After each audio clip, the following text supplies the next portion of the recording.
আমরা সবসময় শিষ্টাচার রেখে কথা বলার চেষ্টা করি। আমরা ততক্ষণ পর্যন্ত সহনশীল থাকতে চাই, ধৈর্যশীল থাকতে চাই, যতক্ষণ এই দেশের জনগণ ধৈর্যশীল এবং সহনশীল থাকবে। কেন্দ্রীয় নেতৃবৃন্দ তারা গোপালগঞ্জ গিয়েছিল এবং তাদের উপরে সে আওয়ামী লীগের স্বৈরাচার দোসররা হামলা করেছে। আমরা এর তীব্র নিন্দা জানাই এবং আমরা রাজনৈতিকভাবে শিষ্টাচার মেনটেন করে চলতে চাই। আমরা কেউ কারো শত্রু না।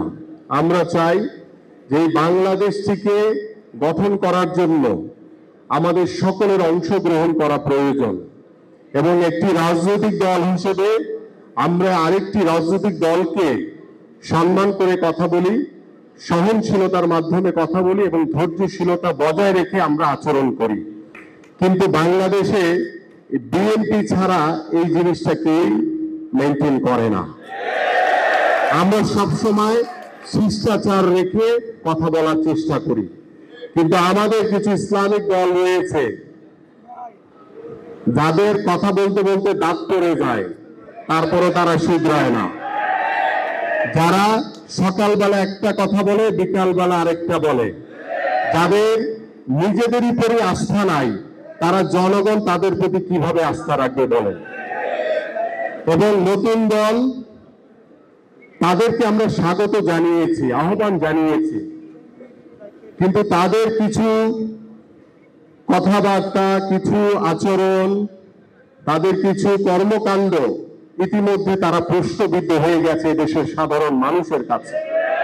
কিন্তু এত কিছুর পরেও আমরা কিন্তু শিষ্টাচার বজায় রেখে, রাজনৈতিক ব্যক্তিত্বদের প্রতি সম্মান রেখে, সরকারের প্রতি সম্মান রেখে কিন্তু আমরা কথা বলি।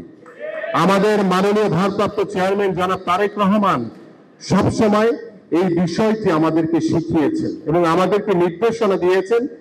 আমরা কখনোই কাউকে যাতে অসম্মান করে কথা না বলি, আমরা যাতে সম্মান বজায় রেখে কথা বলি। যদি কেউ আমাদের উপরে এসে হামলা করে, আমাদের উপরে এসে নির্যাতন করে বা আমাদের উপরে এসে বিভিন্ন বিশৃঙ্খলা তৈরি করে, আমরা ততক্ষণ পর্যন্ত সহনশীল থাকতে চাই, ধৈর্যশীল থাকতে চাই, যতক্ষণ এই দেশের জনগণ ধৈর্যশীল এবং সহনশীল থাকবে।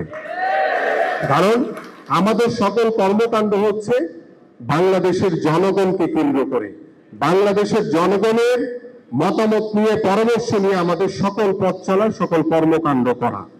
এই জন্য আমি আপনাদের কাছেও আহ্বান করব যে আমরা ওই স্বৈরাচার আওয়ামী লীগ গত 17 বছরে যেভাবে বাংলাদেশের মানুষের উপরে প্রভাব বিস্তার করেছে, বিশৃঙ্খলা করেছে, অন্যায় করেছে, অবিচার করেছে, নির্যাতন করেছে, নিপীড়ন করেছে, বাংলাদেশ জাতীয়তাবাদী দলের কোনো নেতাকর্মী যাতে এই ধরনের কোনো আচরণ না করে।